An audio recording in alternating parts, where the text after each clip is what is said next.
Hello, everybody. My name is David Ruff, and I'm coming to you today to help you make more money through this massive crash that we're going to be experiencing. Now, I come from Toronto, Canada, not where I'm born, but where I work. You guys, this doesn't matter if you're in Europe, doesn't matter if you're in Canada, Australia, it doesn't matter if you're in the US. It doesn't matter because everything is intertwined. We are so globally entwined everywhere through globalization that what is going to affect one will affect the other. We are in a massive downturn and it's not going to be letting up anytime soon. We want you to be protected and maybe not lose any money, maybe, right? And even make money through this recession. That's what we're going to be talking about today. Let's get right into it.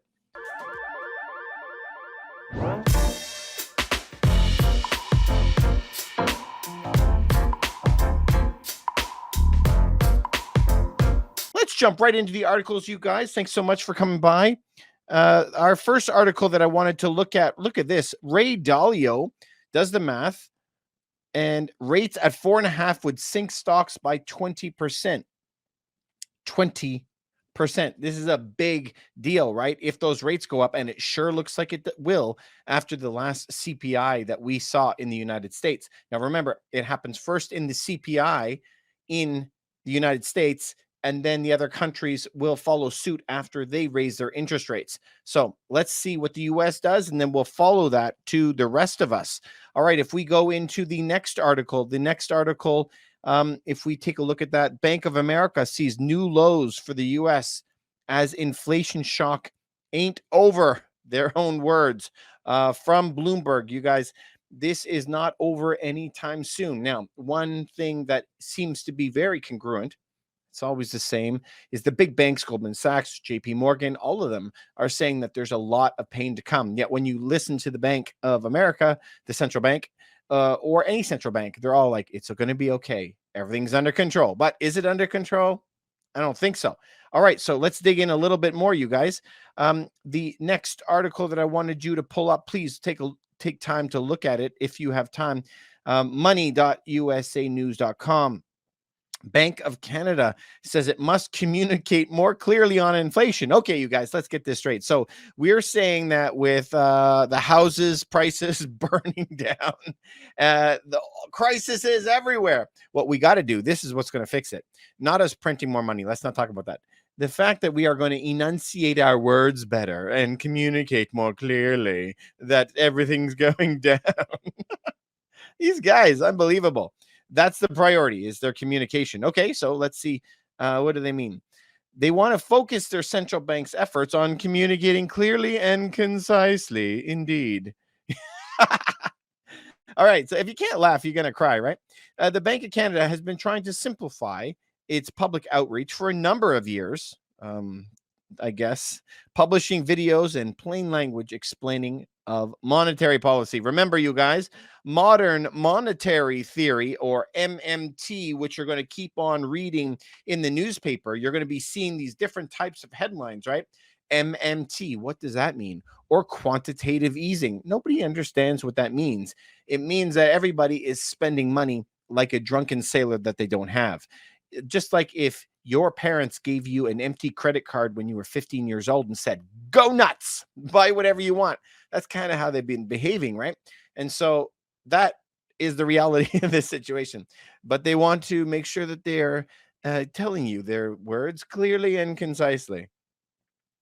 All right, but it says, but in the meantime, we think that the more Canadians understand what we're doing and why we're doing it, the more they'll trust and build in the Bank of Canada. The more trust they'll build in the Bank of Canada. Listen, you guys, unfortunately, there has always been one kind of understanding for all of human existence. If you spend money, one day you have to pay it back. You know what I mean? That's the way it is. And any government that takes money should have an intention of being able to figure out how it can benefit the country and how it will be paid back. Whereas, especially since 2007-8, we have been spending money with no regard. And a lot of economists, new age economists, not any existing one, newer age economists are saying we can print as much money as we want and have no repercussions from it. Well, Exhibit A, where we are living right today. If you spend so much money, you're going to have rampant, first of all, asset bubbles, housing, stocks, crypto, everything will get inflated in price. And then you can have a reckoning where there's going to be a big recession, right?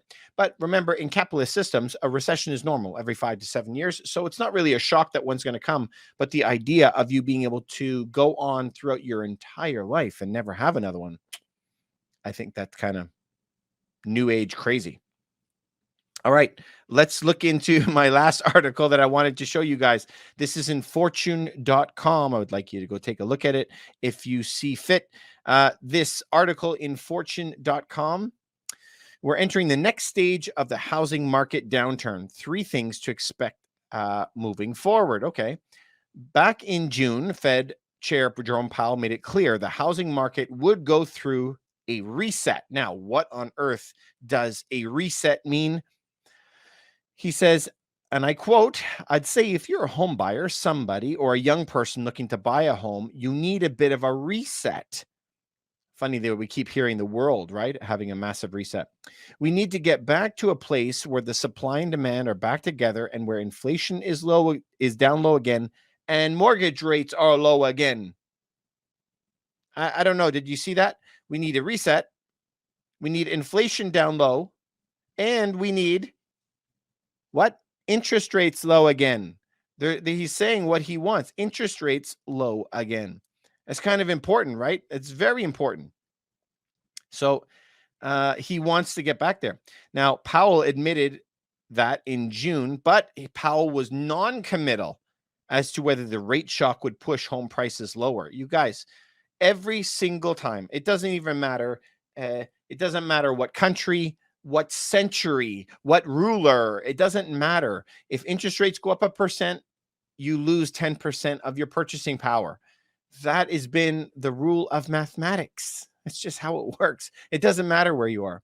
So if you raise interest rates that much, there will be a massive effect on the market. And we haven't even began to see the effects on the market. Remember, I did not think that we would ever be in this place. I didn't believe it. I didn't think it's even possible for us to get to this place.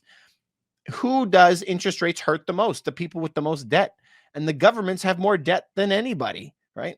So will they default on a debt? Probably not. How can you default on a debt when you can print your way out of it, right? So I doubt that's going to happen, but I can see a lot of inflation happening. That's not crazy to think. We could be in this era, which I think we're going to be into, like kind of permanent inflation, but we will see asset prices coming down depending on how hard they push these rate hikes. Now, let's see what else our friend Jerry says. Jerome Powell here. It says, but as data rolls in for August, we now have a clear evidence that the housing market downturn has moved beyond the first step and into the second stage. Yes, of course, falling home prices. Yes, we are seeing that in Toronto the most because Toronto has more leverage than most. The longer that mortgage rates stay elevated, our view is that housing is going to continue to feel it and have this reset mode. And the affordability resetting mechanism right now has to happen in home prices. There's a lot of markets across the country where we're forecasting that home prices will fall double digits. Please take a look at this map if you ever go to fortune.com. All of it is cities that you're going to have heard of. Santa Cruz, San Francisco, over in New York and Providence in Rhode Island. Obviously the Denver and Colorado Springs, mostly bigger cities. The bigger cities will be feeling it the most because the home prices are the highest. This is what I always say. The bigger they are, the harder they fall, right? Now, there are a lot of companies who are going to be into some serious trouble. Of course, the Zillows of the world and Moody's and so forth, they're all saying, oh, prices could only fall 5%. But we see in reality, it's going to be a lot more than that. Even number 2, it says the housing downturn will soon spread way beyond housing because, as you can see, Goldman Sachs here is claiming almost a 10% drop, and that is across the board average. The cities will fare much, much worse. Here, year-over-year basis, the ongoing housing downturn has been 29% less homes and 20% less homes. Real estate firms like Redfin, Realtor, Compass have been laying off all their employees. Home builders are calling off projects Mortgage lenders are teetering on bankruptcy. I know many mortgage brokers who have been laid off. Please notice this point. In the lead up to the Great Recession, which officially started in December 07, housing GDP fell by 7.4% in 06 and 21% in 07. I need you guys to notice that. Let's read it again. In the lead up to the Great Recession, which officially started in December 07, housing GDP fell by 7.4 and 21%. I need you to be able to pick up patterns in what is actually happening. A lot of people who I talk to, they'll argue, well, the recession only started in 2008 because they announced it in December 2007. But the people who were watching home prices and watching stock prices were watching them fall and watching them risk way before that. So this is where, when I say that it started in 2007 and people correct me when I'm in 08, I'm like, forget the official definition. We're not going to be told what we need in time. By the time you see it on the news, it's too late. Look at where we are today. The governments are not even admitting that we are in a recession today. And the definition for a recession is 2 negative quarters. Guys, we knew that we were in a recession in April. And no matter how much I tell people and say, be careful, we're heading into this rough time, everyone says, well, we're not in a recession. Guys, this is going to continue to go down. This is like the boiling frog, 1 degree at a time. And they're putting up the pressure. We're going to continue to see these home prices drop. Now, everyone thinks that just because the interest rates go up once, that the effect is already felt and it's gone. Okay. This keeps its effect for many, many, many years, because there's a lot of people that got approved back months ago for loans, and now they have a fixed rate at a much lower rate. Or you have people who already bought in the past couple of years and went on fixed loans. They know that they would never be able to afford it with today's rates. But, when those loans come due, they're going to have to renegotiate it at a much higher rate, and then there's going to be problems. Like, even if they leave it right where it is, the problems will be compounding for years to come. That's why they call them sticky categories. Remember, they printed a lot of money, but you and I only saw it really in the market like a year later. Same thing as when this happens, it's a year to 2 years to affect home prices. So I'm thinking everyone's got to be really, really careful when we look at this. All right, let's jump back into this article, you guys. So please pay attention to that. The official recession started only at the end of 07, after the housing GDP fell by 7.4% and 21%. That's where we are now. They will be announcing the recession. Come on, one day. I don't know how much longer they can go. As you can see, ever since they started raising rates, you guys, a lot of homes have been put on the market. Again, you can go look at this article, fortune.com. A lot of properties have been going on the market. So I want you to pay attention to that, guys. And so, all right, David, there's all this bad news that's happening in the market right now. What on earth am I supposed to do? So I always tell you, your biggest return on equity, the best money you can spend is going to be through reading books. I love this guy, Ray Dalio. Also, try to look at Peter Zian. He's awesome, you guys. Best 2 books of the year that I've read so far this year. It's really, really good, but you can also watch some YouTube videos on them. If you are in a large city, okay, those large cities, the prices are much higher. If you are in a home in a city that is a high price, it's most likely that you're going to have to think about selling it, depending on your financial position. So I'm not a financial advisor. As you know, I'm a real estate broker. I can just tell you about what I do personally, but we are watching home prices drop in some instances in cities 30, 40, 50%. Be careful with those large homes. But if you are in a small home in a big city, well, then those most likely are not going to go down very much. So those ones will probably be quite safe. Again, really depends on your family situation, how much equity you have, etc. But if you have a regular size entry-level home in a B or C class area, or you're in an area that is not massively over leveraged, then you'll probably be okay.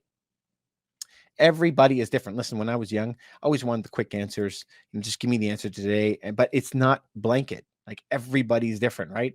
Their family situation and their money situation. And that's why it's such a complex field. So really sit down with somebody that you trust, go over this information, and make sure that you're going to be okay. Make sure that you're setting yourself up for this, because this scenario isn't always, it's very rare that people make money in a recession, but it's very hard for you to just stay the same. And that's what I want for you at minimum. It's just to stay the same and not lose any money. Try to get some of your money out of the banking system. Remember, don't have too much money in a bank that is beyond the insurance for your type of account. Make sure that you're safe. Try not to sit in too much cash. Cash is devaluing massively with inflation. We don't want to leave it in the bank making 2% interest, and then we're losing 8-9% in inflation. You know what I mean? That we don't want to lose money. So just try to think about that stuff. Anyway, as you know, I'm always here for your health, wealth, and happiness. I want you guys to be solid. If you know anybody this can help, please send it just to one person. It would really help me out. I really appreciate it. Please remember to like, subscribe, and follow this, and I'll see you on the next video. Hey, you guys, thank you very much for staying to the end. If you like that video, you might like this video, and you might like this one too.